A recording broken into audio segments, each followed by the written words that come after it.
What's going on, everyone? It's Mike, it's John, and it is reporter Frankie, who spent the first half this evening at our fantastic new stadium. And we've got a few pictures just to share with you first before I ask him some questions, and you guys might be interested in the answers.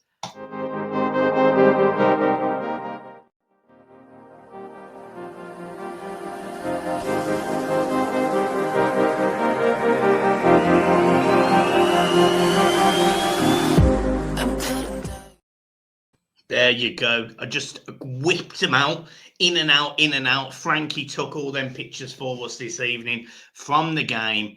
He had to leave early because our relative was feeling very poorly at half time, so he left early. Frankie, first of all, what was it like walking in? It was amazing. It was massive. It was amazing. It was massive, yeah, but it was freezing. And I couldn't feel my hands. But yeah, it's massive. It's bigger than I expected it to be. And I think they've thought about it well. John, obviously, you dropped them tonight and picked them up. How was it? I think they're going to have to put a lot more thinking into the pedestrian side of it, the parking side of it, which we all know isn't great. You know, there was 10,000 there tonight. When I dropped them off, there was people just walking in front of cars already. I picked them up at half time because, as you say, Barry had been a bit under the weather. He took Frankie. There was people leaving at half time. Don't think they really went for the football. No disrespect to the under-18s. I think it was more just to be there to see what it was like. And even you got a couple of thousand people leaving at half time, and they were just crossing the roads. When 52,000 people are there on a match day, mate, they're going to have to put a lot more thought into how they're going to police it, how they're going to do the crowd control. The parking's a big issue around the grounds at the minute. So listen, it's teething problems. There's got to be a lot more thinking going into it. And I'm sure come August, he'll get it right.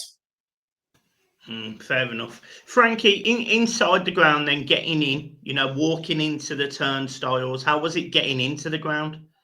Pretty easy. It was straight in. You had to check your tickets walking through the wall. And then turnstiles, pretty easy going through. Good people there to direct you. And yeah, works fine just getting in. And then the seat and all the like the food areas, the toilets, was there a lot more space in Bramley more than there is in Goodison? Yeah, there was loads more space, but in the toilets there is no hand dryers yet, so there's still more work to do. Brilliant. Well, you just wipe it on your jeans, don't you, and then watch your hands freeze to death outside. He hasn't got one. Brilliant. And obviously you were there for the goals that we conceded. We were 2-0 down as of right now, as far as I know, unless we've scored. But and what was the noise like? Obviously you saw us come out. There's only 10,000 in there. There's going to be another 42,888 on the first day at Bramley Moor next season. What will the noise be like?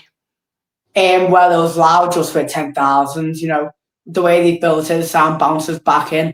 So yeah, it is loud, and with the extra amount, it will be louder. I'm interested because, Everton. Dan Moy said a lot about this. He said a lot about the stadium, the way that noise will reverberate around the stadium, and even the seats. What were the seats and things like? Well, since its first game, students didn't really know where all the seats were. But yeah, we got there. Yeah, they were comfortable. Most of them are padded, and it's safe standing in the south stand, which is helpful. Yeah, it did help that you was on the front row today, though, so you could see past the rails and all of that. But I suppose, really, John, just from your perspective, obviously he's come home absolutely buzzing. He's seen the stadium. My understanding is you're at the second ballot. Are you looking forward to getting down there? Yeah, I am. I was asking them questions in the car like you would do, and I was saying to our Barry and Frankie, what's it like when you're in there? Because as we know, we're all football grounds. They always look bigger on the telly than when you're actually in there. They look closer to the pitch. That doesn't seem the case. Barry says it's like the size of Wembley inside. I know Wembley's got a lot more seats, but the way it's built, it actually looks as big as what it does on the telly. It's not, you know, you go to some grounds and you think they look massive on the telly, and you get there and they're not. Barry said it's impressive, and the stands, you know, we were speaking to each other before about how steep the stands are, and we've all had this imagination that it was just the south stand that was going to be steep.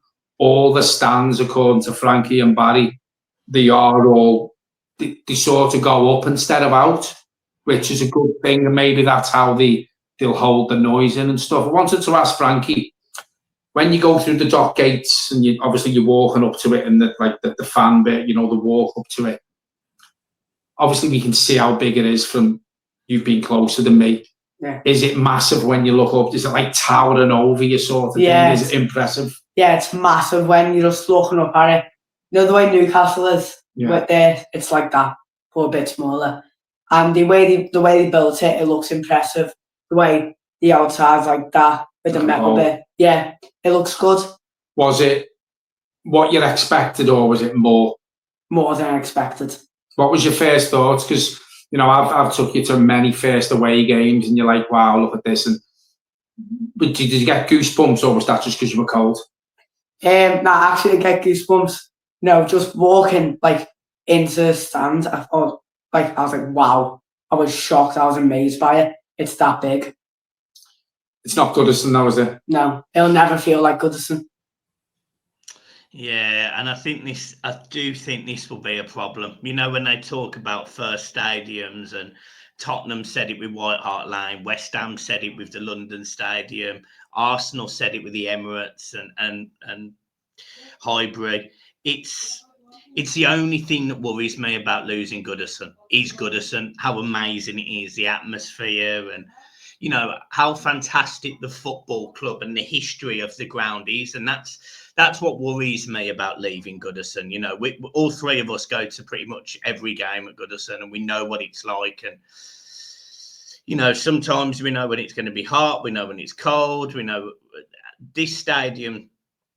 It's going to take a little bit of time, isn't it, to become Goodison Park to us, because Goodison is it's probably one of the most iconic football stadiums in the country.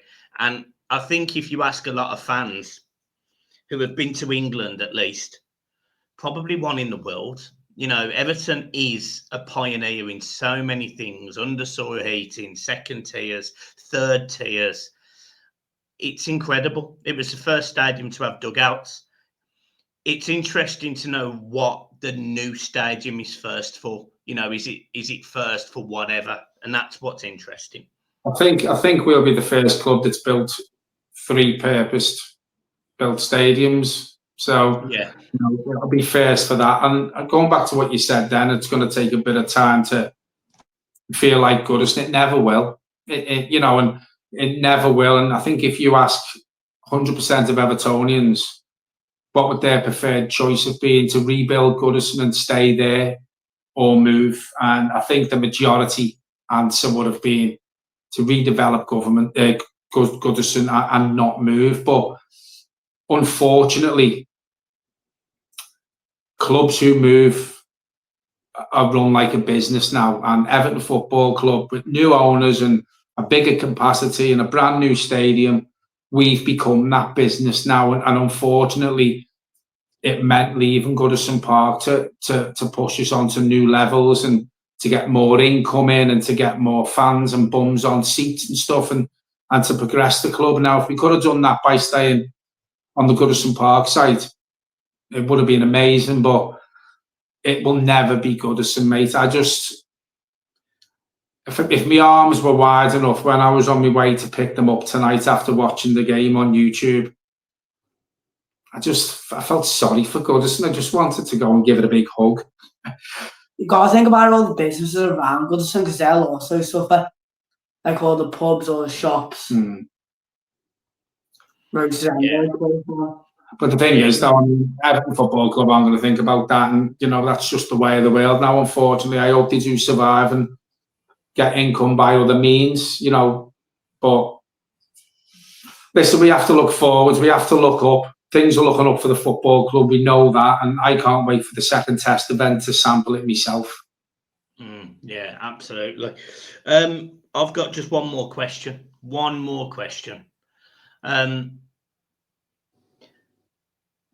Bramley Moor, 52,888. The traffic, the getting in and out is going to be a nightmare. What time am I going to need to leave Birmingham to get there? And what time am I going to need to leave the stadium to get home? How long is it going to take me? You're going to have to leave on 3 o'clock on Wednesday. Oh, well done, Frankie. It's a good job you've got your dad's sense of humour. I mean, me. I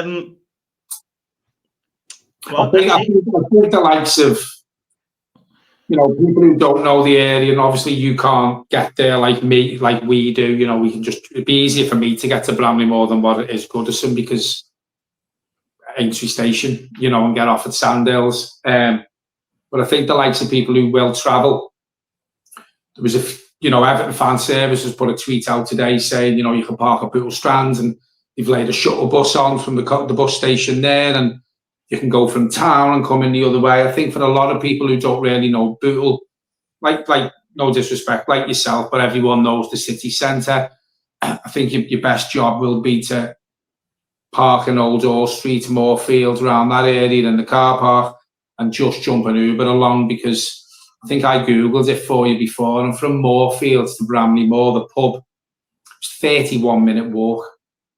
Now, that's an hour on your day walking there and then walking back. So public transport is going to be a big thing for a lot of supporters going to this game. They're going to have to sort it out better, because this has been years in the planning, and they've actually got Sandhills Station like a snake with metal barriers. It looks like a cattle market. It's going to look like a cattle market. That hasn't had much thinking. The businesses around there are only getting 10 permits, which to me is not enough. I don't think those stadiums are enough thinking to it, to be fair. There's no Wi-Fi or nothing in there. Yeah, but they're putting that in. That is coming. That is coming. But yeah, I think, the likes of Liverpool City Council, they've had years. This has been years in planning. It's been a couple of year build. And the likes of Barry, who's entitled to a blue badge because of his little lad, Reggie, he still hasn't got a parking permit for there yet.